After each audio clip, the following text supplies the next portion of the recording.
Hello दोस्तों, मैं श्रीवंशी भारद्वाज जयसवाल में आपका स्वागत करता हूं। आज हम लोग चक्रवृद्धि ब्याज के पार्ट 5वां पढ़ने जा रहे हैं। इसमें गुणा आधारित प्रश्न है। इसके पहले टाइप 2 तक हम लोग पढ़े हैं। टाइप 3 में क्वेश्चन नंबर तीसरा हम लोग पढ़ने जा रहे हैं। कह रहा है एक निश्चित राशि चक्रवृद्धि ब्याज पर 5 वर्ष में k गुनी हो जाती है तो 30 वर्ष में वह कितनी गुनी हो जाएगी। तो एक बेसिक सूत्र हम लोग जानते हैं, a बराबर p कोष्ठ में 1 प्लस r के पावर क्या हो जाएगा n। तो वह राशि मान लीजिए कि 1 था और कितना गुना हो जा रहा है, k गुनी हो जा रही है। मतलब 1 के k गुनी मतलब 1 गुणे k हो जाएगा। और 1 प्लस r के पावर 100 कितने वर्षों में, 5 वर्षों में। ये हो जाएगा k और ये हो जाएगा 1 प्लस r के बटा 100 पावर 5। अब इसके भी घात में कुछ नहीं है तो 1 है। हमें कह रहा है 30 वर्षों में, तो क्या करेंगे, 30 से इधर गुणा, 6 से इधर गुणा करेंगे, 6 से इधर गुणा करेंगे तो कितना हो जाएगा, k पावर 6। ये हो जाएगा 1 प्लस r के बटा 100 और 5 छक्का 30, ठीक है ना। यानी अब कितना हो जाएगा, ये हो जाएगा कितने वर्षों में, 30 वर्षों में, 30 वर्षों में 6 गुनी हो जाएगी, 6 गुनी हो जाएगी। क्यों, क्योंकि पहली राशि कितना था, 1 था। पहली राशि कितना है, 1 है, ठीक है ना। आएगा समझ में, तो नोट करिए। देखिए क्वेश्चन नंबर चौथा, कर चक्रवृद्धि ब्याज पर जमा की गई 5,000 रुपये की धनराशि 4 वर्ष में दुगुनी हो जाती है तो 12 वर्ष बाद कितनी गुनी हो जाएगी, ठीक है ना। तो वही बेसिक सूत्र लगाना है, a बराबर p 1 प्लस r बटा में 100 पावर n। a का मान क्या दिया है, a का मान दिया है, कर 5,000 रुपये की धनराशि 4 वर्ष में दुगुनी हो जाती है। मतलब राशि है 5,000 और 4 वर्ष में कितना हो जा रही है, दुगुनी, यानी 5 और 2 गुणे 5,000। 5,000 से 5,000 कट गए यानी 2, 1 प्लस, तो ये 5 के बाद तो 1 हटा दीजिए, डायरेक्ट क्या हो जाएगा, 1 प्लस r के r बटा 100 पावर 4, ठीक है ना। अब क्या किया जाएगा, अब इसमें जो है कह रहा है 12 वर्ष बाद कितनी गुनी हो जाएगी। तो 12 वर्ष बाद मतलब इसकी भी पावर पूछ रही तो 1 है, तो इसमें 3 से गुणा करेंगे तो 12 हो जाएगा और इसमें गुणे 3 से करेंगे, ठीक है ना। तो ये हो जाएगा 2 पावर 3 और ये हो जाएगा 1 प्लस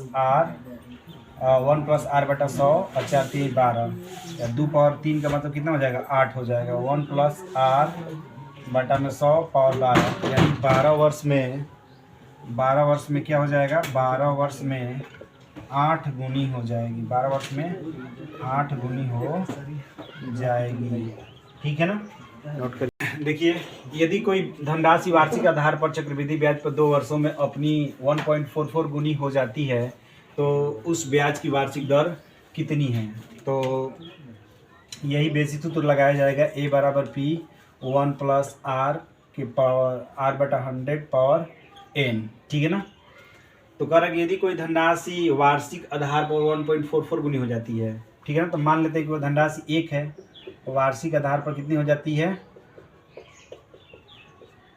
2 वर्षों में, ठीक है ना। 2 वर्षों में 1.44 गुनी हो जाती है।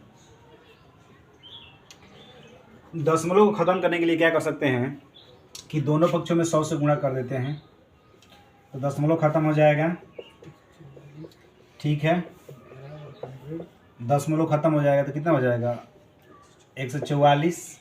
अब इसको मैं इधर डिवाइड कर देता हूँ तो 140 बटा में कितना हो जाएगा, 100। ये हो जाएगा 1 प्लस r बटा 100 स्क्वायर, ठीक है ना। इसको क्या लिख सकते हैं, 12 बटा 10 का होल स्क्वायर, और इसको 1 प्लस r बटा में 100 पावर 2, ठीक है ना। तो जब भी घात का नियम है कि यदि घात बराबर होता है तो उनका आधार भी बराबर होता है, ठीक है ना। तो जब घात बराबर हो गया तो आधार भी इनके बराबर, 12 बटा 10 हो जाएगा। ये कितना हो जाएगा, 1 प्लस r बटा में 100 हो जाएगा, ठीक है ना। अब इसको इधर पक्षांतर कर दिया जाता है, 12 बटा 10 माइनस 1 r बटा 100। अब ये कितना हो जाएगा, 12 माइनस 10 बटा में 10 r बटा में 100, ठीक है ना। तो 2 बटा में 10 कितना हो जाएगा, r बटा में 100, ठीक है ना। तो 2 का में 2 और 2 पचे 10, 5 का में 5 और 20 पचे 100, ठीक है ना। तो आर इक्वल, अब क्रॉस मल्टीप्लाई करेंगे तो कितना हो जाएगा, आर ए कम आर, आर बराबर कितना हो जाएगा 20% हो जाएगा। समझ में आया ना, आर बराबर कितना हो जाएगा 20% हो जाएगा, ठीक है ना। एक और होता है शॉर्टकट ट्रिक शॉर्टकट मेथड से किया जाएगा। तो R% बराबर होता है, R% बराबर होता है रूट में n-1 में 100 होता है, n-1 गुणे 100 होता है। तो अब n कितना दिया है 1.44 दिया है, तो 1.44 लिखेंगे -1 उसके बाद गुणे 100। अब क्या किया जाएगा, अब इसमें भी दशमलव को ख़त्म करने के लिए 100 से ऊपर नीचे गुणा कर सकता हूँ, है ना। तो गुणा कर दिया जाए -1 और गुणे 100, तो कितना हो जाएगा, अभी हो जाएगा 144 बटा में 100 -1, ठीक है ना। 144 बटा में 1 -1 और गुणे 100 हो जाएगा। ये -1 बाहर है, ठीक है ना, ये बाहर है, अंदर नहीं है, ठीक है ना, ये रूट से बाहर है, ठीक है, ठीक है। तब इसका कितना हो जाएगा 12 बटा में 10 -1 गुणे 10 100, ठीक है। आए बात समझ में। तो इसमें गुणा करेंगे तो 12 - 10 बटा में 10 गुणे, यानी 2 बटा में 10 गुणे 100, 10 दहिया 100, 10 दूनी का 20%। तो ये मेथड 2 है, ठीक है ना। ये मेथड 1 है जो कि बेसिक सूत्र है, ये कभी नहीं भूलता है। हालांकि ट्रिक जो होते हैं हम लोग भूल जाते हैं, लेकिन जो बेसिक हम लोग बचपन से पढ़ते आए हैं चीज़ें, वो चीज़ें कभी नहीं भूलते हैं। तो प्रयास करना चाहिए इसी पर प्रयास करने के लिए, ठीक है ना। अगर चीज़ें अगर आपको बेसिक कंसेप्ट क्लियर है तो उस चीज़ को आसानी से बहुत कम समय में आप कर सकते हैं। लेकिन ट्रिक जो होता है, ट्रिक आसानी से हम लोग भूल भी जाते हैं, ठीक है ना। तो कंसेप्ट क्लियर करें, ट्रिक पर ज़्यादा ध्यान ना दें। ट्रिक जो होता है चंद सेकंड के लिए होता है, चंद सेकंड याद रहेगा आपको, फिर बाद में भूल जाएंगे।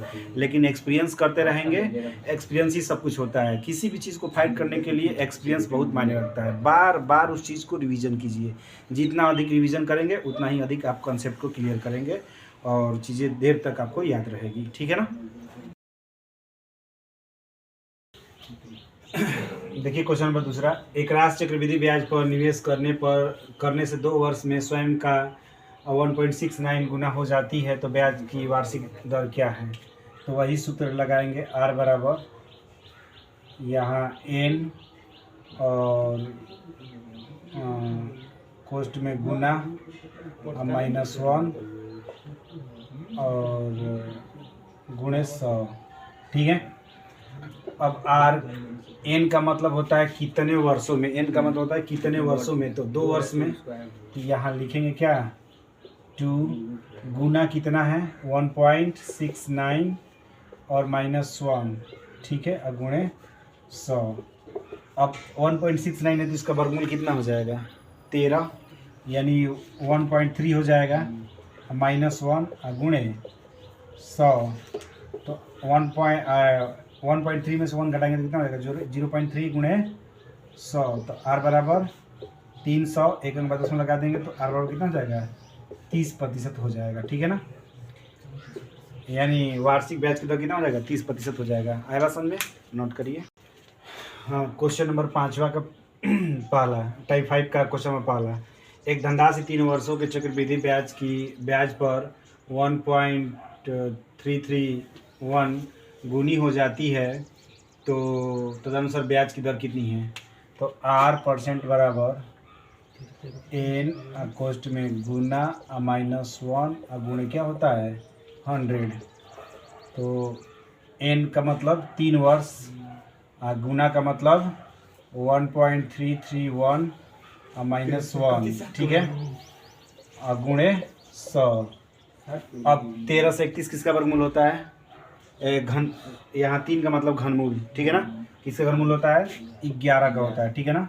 तो कितना हो 1.1 और -1 गुणे 100, तो घटाएंगे तो कितना हो जाएगा 0.1 गुणे 100। तो R बराबर 100 हो जाएगा, एक अंक बाद उसमें लगा देंगे तो R बराबर कितना हो जाएगा 10%, ठीक है ना। आया समझ में, तो नोट करिए। देखिए क्वेश्चन नंबर दूसरा है टाइप 5 का, कह रहा है कि वार्षिक चक्रवृद्धि ब्याज दर जिससे कोई धन 3 वर्ष में स्वयं का 125/64 हो जाती है, तो 164 हो जाती है, तदनुसार ब्याज दर कितनी होगी, ठीक है ना। वार्षिक चक्रवृद्धि ब्याज दर जिससे कोई धन 3 वर्ष में स्वयं का 125/64 हो जाती है, तदनुसार ब्याज दर कितनी होगी।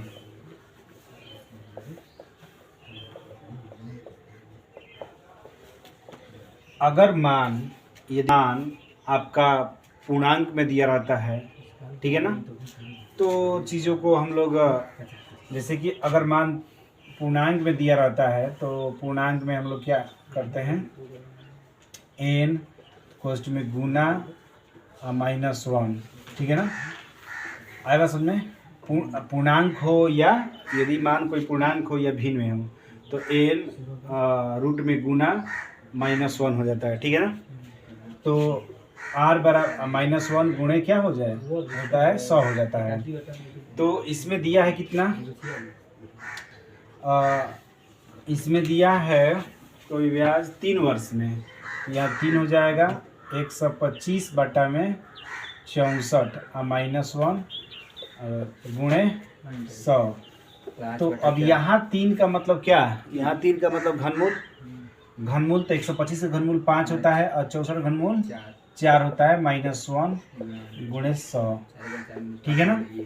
तो 4 का में 4 और 5 में 4 का कितना हो जाएगा, 1/4 गुणे 100, 4 का में 4 और 25 चौका 100, यानी r बराबर कितना हो जाएगा 25%, यानी वार्षिक ब्याज की दर कितना हो जाएगा 25% हो जाएगा, ठीक है ना।